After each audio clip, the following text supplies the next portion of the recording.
प्रभु यीशु मसीह के मधुर नाम में आप सबको जय मसीह की हिंदी बाइबल रीड में आप सबका स्वागत है।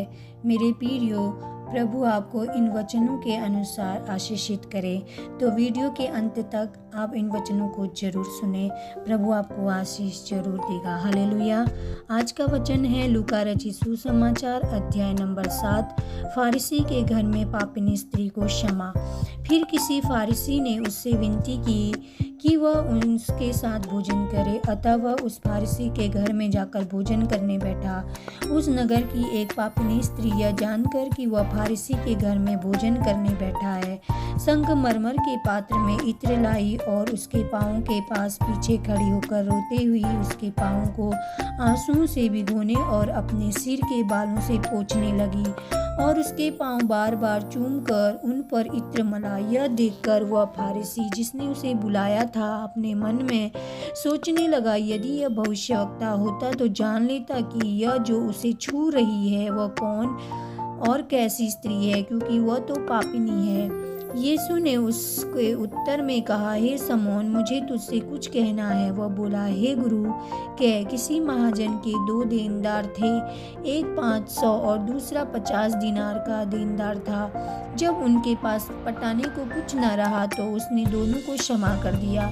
इसलिए उनमें से कौन उससे अधिक प्रेम रखेगा? समौन ने उत्तर दिया, मेरी समझ में वह जिसका उसने अधिक छोड़ दिया। उसने उससे कहा, तूने ठीक विचार किया है। और उस स्त्री की ओर फिर कर उसने समौन से कहा, क्या तू इस स्त्री को देखता है?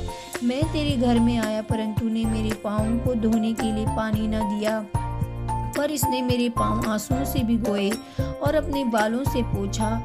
तूने मुझे चूमा न दिया, पर जब से मैं आया हूँ तब से इसने मेरे पाँव को चूमना न छोड़ा। तूने मेरे सिर पर तेल नहीं मला, पर इसने मेरे पाँव पर इत्र मला है। इसलिए मैं तुझसे कहता हूँ कि इसके पाप जो बहुत थे क्षमा हुए, क्योंकि इसने बहुत प्रेम किया। पर जिसका थोड़ा क्षमा हुआ वह थोड़ा प्रेम करता है। और उसने स्त्री से कहा, तेरे पाप क्षमा हुए।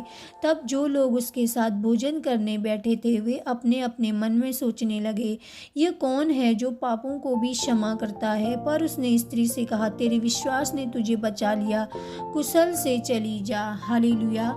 मेरे प्रियो, परमेश्वर आपको इन वचनों के अनुसार जरूर आशीष देगा।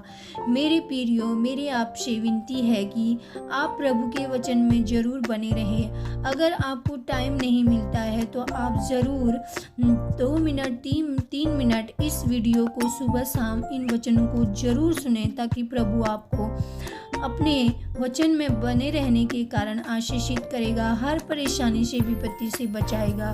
तो मेरे प्रियो, आपने बहुत कुछ सीखा होगा इन वचनों के द्वारा। मिलते हैं अगले बाइबल रीड में।